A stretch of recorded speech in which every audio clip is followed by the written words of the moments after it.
Hello student, good morning. मैं गोकुल आज आपके लिए इस वीडियो में लेके आया हूँ क्लास 9th विज्ञान चैप्टर नंबर हमारा 9 चल रहा था, बल व गति के नियम। इसका आज हम पार्ट 4 पढ़ने वाले हैं। पार्ट 3 हमने कंप्लीट कर चुके हैं और पार्ट 4 में हम जो हमने लास्ट से में पढ़ा था दैनिक जीवन में गति के द्वितीय नियम के उपयोग, ये हमारा आज का टॉपिक रहने वाला है। और हमने गति का द्वितीय नियम जो है वो इससे जो प्रीवियस वीडियो था उसके अंदर हमने पढ़ा था। अब हम इस गति के द्वितीय नियम के दैनिक जीवन में कौन कौन से उपयोग है, उन उपयोगों के बारे में हम मुख्य रूप से चर्चा करने वाले हैं। तब इसको ध्यान से देखना है। जैसे जो क्वेश्चन के रूप में हम इसको हल करेंगे, क्रिकेट मैच के दौरान एक क्षेत्ररक्षक क्रिकेट मैच के दौरान एक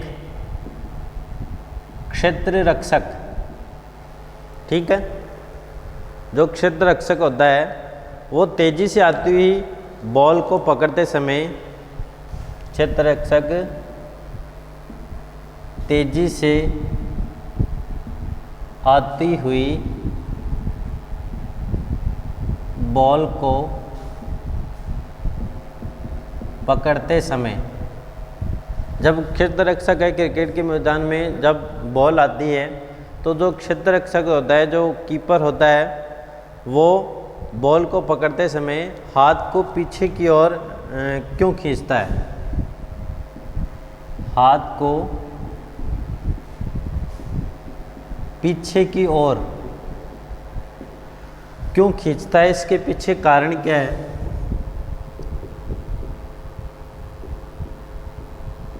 क्यों खींचता है? तो यदि हम इसको हल के रूप में करें तो इसको हम किस प्रकार से लिख सकते हैं? इसको हम ऐसे बोल सकते हैं कि जब तेज़ी से बॉल आती है उस समय, रोकते समय, जो क्षेत्र रक्षक है वो गेंद को पीछे की ओर थोड़ा खींचता है। अब इसके पीछे मुख्य रूप से यदि हम कारण देखें तो हम इसको ऐसे लिख सकते हैं कि जो तेज़ी से बॉल आती है उस बॉल का संवेग अधिक होता है। जब मैच के दौरान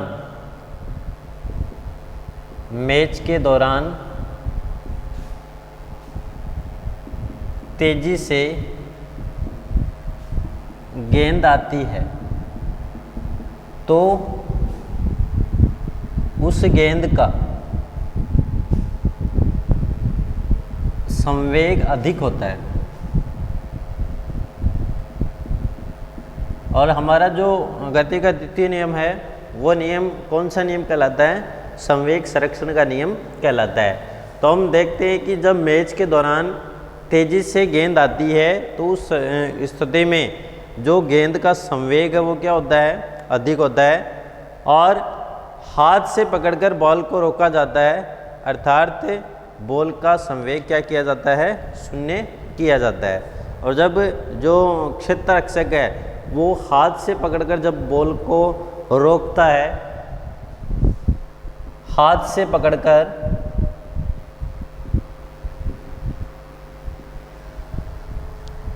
जब गेंद को रोका जाता है, हाथ से पकड़कर जब गेंद को रोका जाता है तो उसका संवेग शून्य किया जाता है। तो ये आपको इसमें ध्यान रखना है, क्योंकि जब स्पीड से गेंद आएगी तो उस स्थिति में गेंद का हमें पता है, देखो संवेग क्या होता है? P बराबर m/v, ये तो होता है। और यदि तेज गति से आ रही है इसका मतलब उस गति का वेग अधिक है, और जब वेग अधिक होगा तो उसका क्या होगा? संवेग होगा। और जब वह क्षेत्र रक्षक उस गेंद को हाथ से पकड़ता है तो हाथ से पकड़ने के दौरान वो उसका संवेग क्या करता है? शून्य करता है। और जब संवेग शून्य हो जाएगा तो वेग भी क्या हो जाएगा? शून्य होगा। इसका मतलब हम क्या बोल सकते हैं? जब वेग में कमी होती है तो संवेग में भी क्या होगी? कमी होती है। ठीक है। अब इस स्थिति में ध्यान से देखना, संवेग को शून्य करने के लिए ये सब की घटना परिलक्षित होती है। तेजी से आती हुई गेंद को रोकते समय, तेजी से आती हुई गेंद को रोकते समय, अब कौन रोकता है? क्षेत्ररक्षक हाथ को पीछे की ओर खींचता है। रोकते समय क्षेत्ररक्षक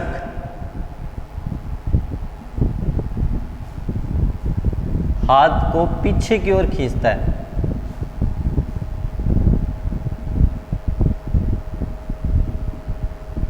अब पीछे की ओर खींचता है, इसका मतलब जैसे गेंद आ रही है तो गेंद को लपक के पकड़ा और अपने हाथ को पीछे की ओर खींचता है। अब इसका मतलब क्या हुआ? जब वो पीछे की ओर खींच रहा है तो क्षेत्ररक्षक गेंद के वेग को शून्य करने में क्या करता है? अधिक समय लगाता है। अब इसके पीछे कारण क्या है कि जैसे गेंद का वेग है, अब उसको शून्य करने में, एक तो जैसे डायरेक्ट यहाँ आ गई, इसका मतलब डायरेक्ट टकराते ही वेग क्या हो गया? अचानक ये क्या हो गया? शून्य हो गया। और जब पीछे करता है तो उस गेंद को जैसे जैसे पीछे करता है तो उसके वेग को शून्य करने में क्या करता है? अधिक समय लगाता है। तो हम क्या बोल सकते हैं? इस स्थिति में क्षेत्ररक्षक गेंद के वेग को शून्य करने में अधिक समय लगाता है। इस स्थिति में क्षेत्ररक्षक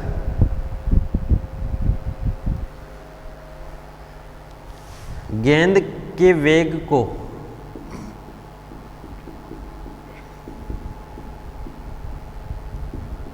शून्य करने में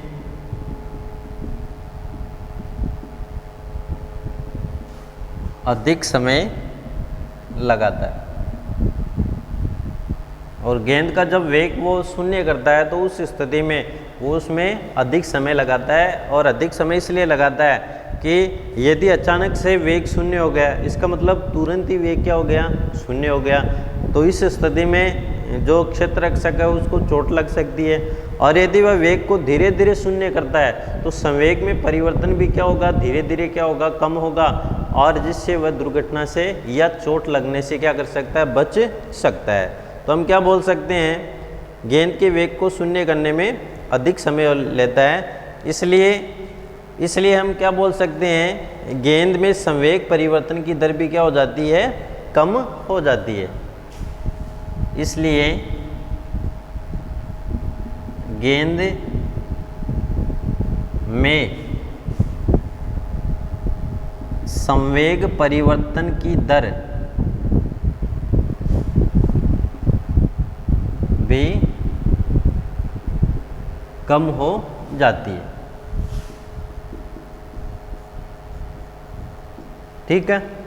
और संवेग में परिवर्तन की दर जब कम हो जाती है तो तेज गति से आ रही गेंद का प्रभाव हाथ पर कम करता है। अतः तेज गति से आ रही गेंद का हाथ पर प्रभाव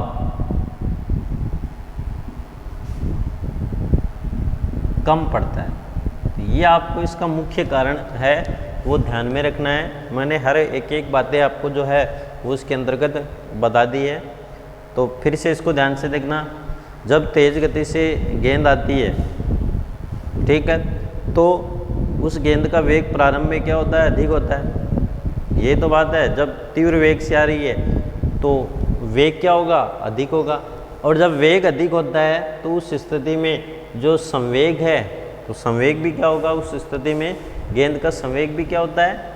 अधिक होता है।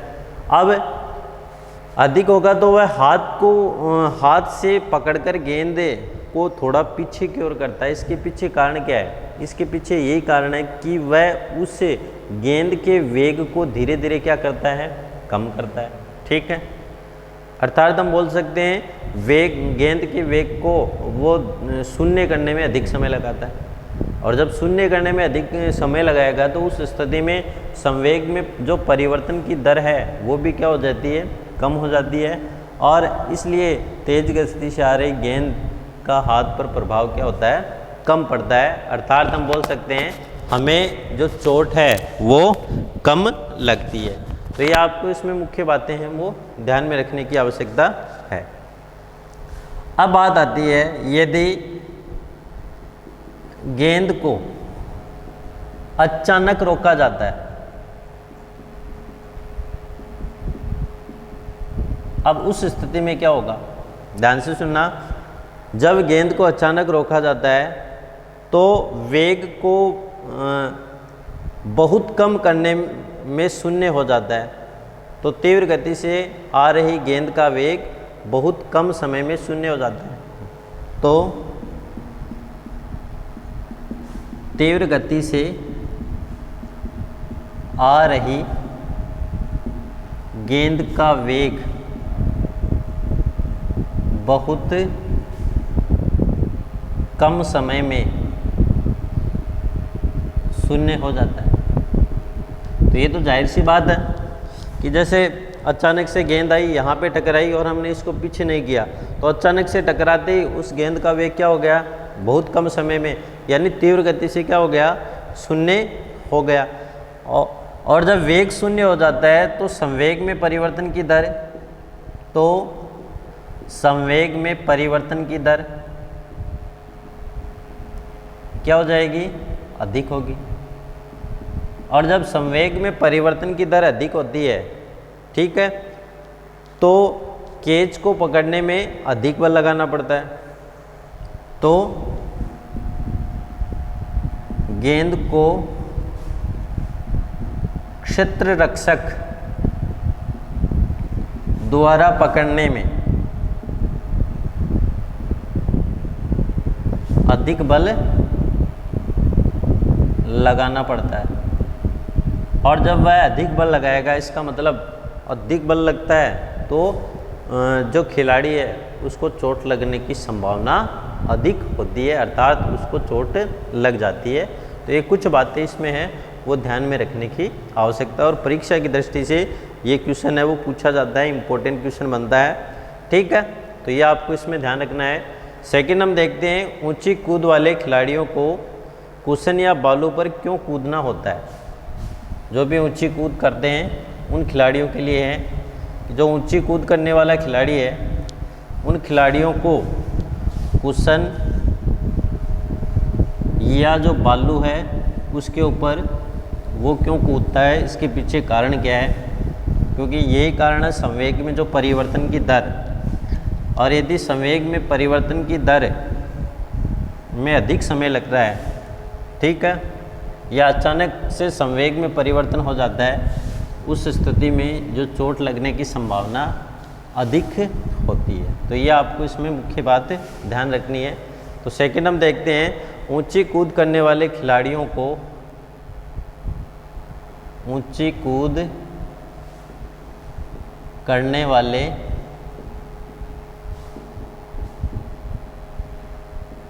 खिलाड़ियों को, जो खिलाड़ी ऊंची कूद करते हैं उनके लिए कुशन या बालू पर क्यों कूदना होता है। कुशन या बालू पर क्यों कूदना होता है। तो क्वेश्चन यही आता है कि जो ऊंची कूद करने वाला जो खिलाड़ी है उसको कुशन या बालू पर क्यों कूदना होता है, ठीक है। तो इसका है ये कि ज़मीन से टकराते समय ऊंची कूद में ज़मीन से टकराते समय, और जब ऊंची कूद कूदता है खिलाड़ी तो उस स्थिति में वो ज़मीन से टकराते समय खिलाड़ी के छलांग लगाने के बाद गिरने के समय को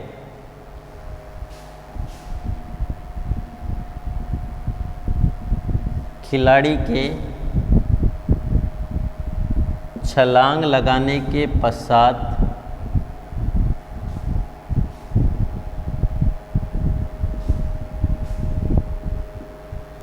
गिरने के समय को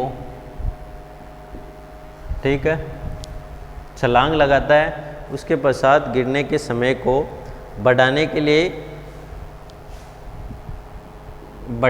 लिए बालू का उपयोग करता है। बस ये ध्यान रखना है, जब खिलाड़ी ऊंची कूद करता है तो वो वापस ज़मीन से टकराता है। ठीक है, तो उस ज़मीन से टकराने पर यदि मान लो अचानक से वो ज़मीन पर टकरा गया तो उस स्थिति में उसको चोट लग सकती है। और जब वह ऊंची कूद करता है फिर वो नीचे गिरता है तो बालू अंदर से थोड़ी नरम होती है और उसके ऊपर जैसे उसके पैर हैं वो गिरेंगे तो वो धंसता है। इसका मतलब गिरने में जो समय लग रहा है उस समय को वो बढ़ा रहा है। तो इसलिए कुशन या जो बालू है उसको मुख्य रूप से उपयोग है जो किया जाता है। ठीक है, तो ये आपको इसमें ध्यान रखना है। ठीक है, अब इस स्थिति में क्या होता है, समय अधिक बढ़ाने के लिए वो उसका उपयोग करता है। तो इस स्थिति में संवेग परिवर्तन की दर को शून्य होने में लगा समय, इस स्थिति में संवेग परिवर्तन के शून्य होने में लगा समय, जो भी संवेग परिवर्तन होता है उस संवेग परिवर्तन के शून्य होने में लगा समय बढ़ जाता है, क्योंकि संवेग में परिवर्तन अधिक होगा, समय बढ़ेगा, इसका मतलब संवेग में परिवर्तन में लगा समय अधिक होता है। या हम बोल सकते हैं संवेग में जो परिवर्तन के शून्य होने में लगा समय क्या होता है, बढ़ जाता है, जिससे खिलाड़ी जो है उसको चोट नहीं लगती और वह घायल होने से बच जाता है, जिससे खिलाड़ी को चोट नहीं लगती है, तथा वह दुर्घटना से बच जाता है। और वह व्यक्ति जो है वो दुर्घटना से बच जाते हैं और उस व्यक्ति को जो चोट लगती है उससे बच जाता है, दुर्घटना से बच सकता है। और जो संवेग में परिवर्तन को शून्य होने में लगा समय क्या होता है, वृद्धि हो जाती है, बढ़ जाती है, इसलिए वैसा है। अतः इन सब से बचने के लिए जो खिलाड़ी होता है ऊंची कूद करने वाला, वो कुशन और बालू का उपयोग जो है वो करता है। ठीक है, थर्ड इसमें एक उदाहरण आपको और ध्यान रखना है, जो कराटे का खिलाड़ी होता है उसका एक क्वेश्चन जो है वो परीक्षा में पूछ लिया जाता है। जो कराटे का खिलाड़ी है वो एक प्रहार से जो बर्फ़ की सिल्ली है या कोई कठोर वस्तु उसको तोड़ देता है, इसके पीछे क्या कारण है वो आपको ध्यान में रखना है कि कराटे का एक खिलाड़ी हाथ से मारकर, कराटे का एक खिलाड़ी हाथ से मारकर, ठीक है, हाथ से मारकर एक ही झटके में बर्फ़ की एक सिल्ली को कैसे तोड़ देता है। एक ही झटके में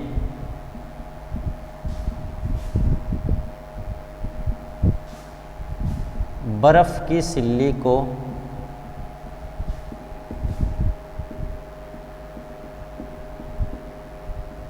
कैसे तोड़ देता है, इसके पीछे क्या कारण है कि जो कराटे का खिलाड़ी होता है वो एक ही झटके में बर्फ़ की जो सिल्ली है उसको तोड़ देता है, इसके पीछे मुख्य कारण क्या है। ठीक है, और यदि हम इसके कारण को जानें तो हम ऐसे लिख सकते हैं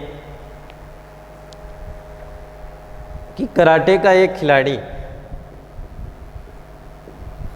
कराटे का एक खिलाड़ी जो होता है वह हाथ से, उसका जो हाथ होता है उस हाथ से काफ़ी गति से बर्फ़ की सिल्ली पर मारता है। हाथ को काफी गति से बर्फ पर मारता है।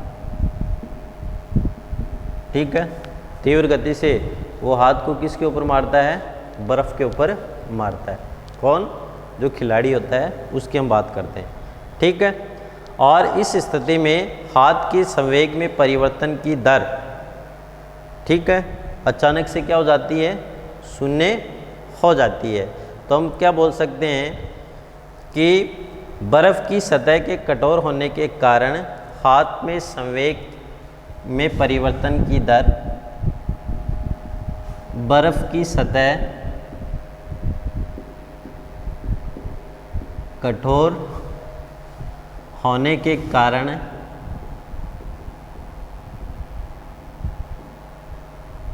हाथ के संवेग में परिवर्तन की दर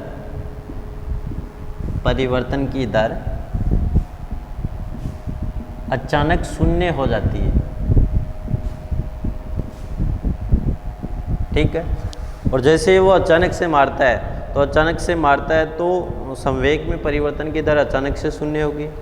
और क्योंकि वेग जैसे ही कठोर वस्तु से टकराएगा, हाथ का वेग एकदम शून्य हो जाएगा। और हमने देखा था जब वेग अधिक शून्य हो जाता है, तुरंत शून्य हो जाता है, उस स्थिति में दुर्घटना या चोट लगने की संभावना होती है। लेकिन वो जो है कराटे का खिलाड़ी वो निपुण होता है, इसलिए उसको चोट कम लगती है। तो जो संवेग में परिवर्तन की दर क्या होगी? अचानक शून्य हो जाती है। और हमें पता है कि गति के द्वितीय नियमानुसार हम जानते हैं कि गति के